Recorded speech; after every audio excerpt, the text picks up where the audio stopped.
ಇವತ್ತಿನ ದಿವಸ ಏನು ನಮ್ಮದು ನರಸಾಪುರ ಸೊಸೈಟಿ ಎಲೆಕ್ಷನ್ನು ಏನು 7 ದಿವಸಗಳ ಕಾಲ ಸತತವಾಗಿ ವಿರೋಧ ಪಕ್ಷದವರು ಏನೋ ಒಂದಲ್ಲ ಒಂದಾದ ರೀತಿ ದೋಷಾರೋಪ ಏನಾದರೂ ಒಂದು ಇಕ್ಕಟ್ಟು ಸಿಕ್ಕಾಕ ಆರೋಪವಾಗಿ ಮಾಡ್ಕೊಂಡು ಬಂದರು.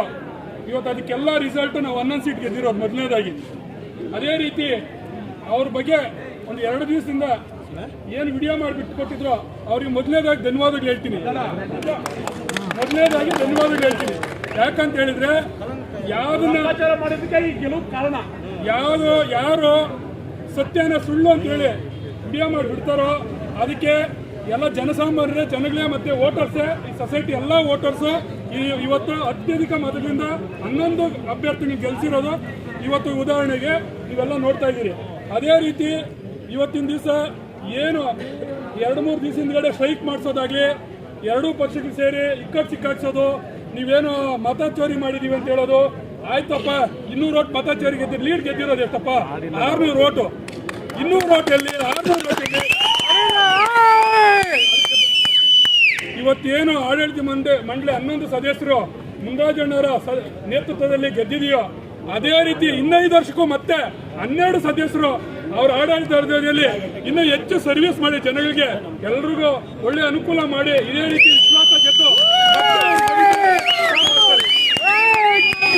ಅದೇ ರೀತಿ ಇವತ್ತು ಈ ಒಳ್ಳೆ ತರ ಎಲೆಕ್ಷನ್ಗೆ ಸಹಕಾರ ಮಾಡಿದ ಎಲ್ಲ ನಮ್ಮ ಈ ಹೋಬಳಿಯ ಮುಖಂಡರಿಗೆ ಮೊದಲನೇದಾಗಿ ಧನ್ಯವಾದಗಳು ಹೇಳ್ತೀನಿ.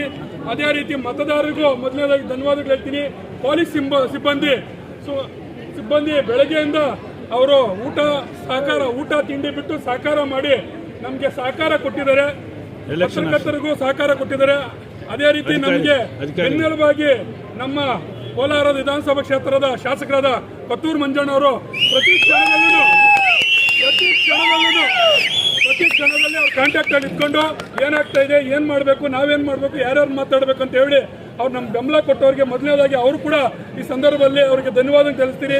ಅದೇ ರೀತಿ ವಿಧಾನ ಪರಿಷತ್ ಸದಸ್ಯರಾದ ಅನಿಲ್ ಅಣ್ಣವರಿಗೆ ಈ ಸಂದರ್ಭದಲ್ಲಿ ಧನ್ಯವಾದ ತಿಳಿಸ್ತೀನಿ.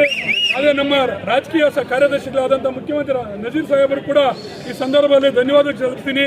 ಅದೇ ರೀತಿ ನಮ್ಮ ಡಿಸ್ಟಿಕ್ ಮಿನಿಸ್ಟರ್ ಆದಂಥ ಸುರೇಶ್ ಅಣ್ಣವರು ಕೂಡ ಈ ಸಂದರ್ಭದಲ್ಲಿ ಧನ್ಯವಾದ ತಿಳಿಸ್ತೀನಿ. ಅದೇ ರೀತಿ ನಮ್ಮ ಈ ಭಾಗದ ಪ್ರಮುಖ ಮುಖಂಡರು ಮತ್ತೆ ಕಂದಾಯ ಸಚಿವರಾದ ನಮ್ಮ ಎಲ್ಲ ಇವತ್ತು ಈ ಸೊಸೈಟಿ ಏಳಿಗೆಗೆ ಹಿಂದೆಯಿಂದ ಆಗಲಿ ಮುಂದೆ ಆಗಲಿ ಪ್ರತ್ಯಕ್ಷವಾಗಿ ಪರೋಕ್ಷವಾಗಿ ಸಹಕಾರ ಮಾಡಿರುವಂತ ನಮ್ಮ ಕೃಷ್ಣ ಬೈರೇಗೌಡ ಸಾಹೇಬರಿಗೆ ಅವರ ಫ್ಯಾಮಿಲಿಗೆ ಧನ್ಯವಾದಗಳನ್ನು ತಿಳಿಸಿ ಇದೇ ರೀತಿ ನಮ್ಮ ಇವತ್ತು ಏನು ನರಸಾಪುರ ಸೊಸೈಟಿಯಲ್ಲಿ 2 ಪಕ್ಷದಲ್ಲಿ ಕಾಂಗ್ರೆಸ್ ಪಕ್ಷ ಸೋಲ್ಸಬೇಕಂತ ಹೋರಾಟ ಮಾಡಿದ್ರು, ಅದು ಇವತ್ತು ಸಾಧ್ಯ ಆಗಿಲ್ಲ. ಅದೇ ರೀತಿ ಮುಂದಿನ ದಿನಗಳಲ್ಲೂ ಎಲ್ಲ ಎಲೆಕ್ಷನ್ಗಳಲ್ಲೂ ಇದು ದಿಕ್ಸೂಚಿ ಅಂತ ಹೇಳಕ್ ಇಷ್ಟಪಡ್ತೀನಿ. ಇದೇ ರೀತಿ ನಮಗೆಲ್ಲೋ ಮುಂದುವರಿಯುತ್ತದೆ. ಈಗ ಯಾರು ಒಂದು ವ್ಯಕ್ತಿ ನಮ್ಮ ಸೋತಿದಾರೋ ಅವ್ರು ಕೂಡ ನಮ್ಮ ಜೊತೆಲಿ ಇರ್ತಾರೆ. ಮತ್ತೆ ಗೆದ್ದಿರೋ ವ್ಯಕ್ತಿನೂ ಅವ್ರು ಕೂಡ ಈಗೇನು ನಾವು ಅವ್ರನ್ನೇನು ನೀನು ಒಬ್ಬನ ಗೆದ್ದಿರೋದೆ ಅಂತ ಹೇಳಿ ಅವ್ರನ್ನೇನು ತಿಳ್ಕೊಡಲ್ಲ. ಅವರು ಕೂಡ ಈ ಕಮಿಟಿಯಲ್ಲಿ ಸಹಕಾರ ತಗೊಂಡು ಅವ್ರು ಕೂಡ ಬೆಂಬಲ ಕೊಡ್ತೀವಿ ಅಂತ ಹೇಳಿ ಈ ಸಂದರ್ಭದಲ್ಲಿ ಹೇಳಿ ಎಲ್ರಿಗೂ ಇಲ್ಲ ಬಂದಿರೋ ಎಲ್ಲ ಜನರಿಗೂ ಒಂದು ಧನ್ಯವಾದ ತಿಳಿಸಿ ನಮಸ್ಕಾರ ಮಾಡ್ತೀನಿ.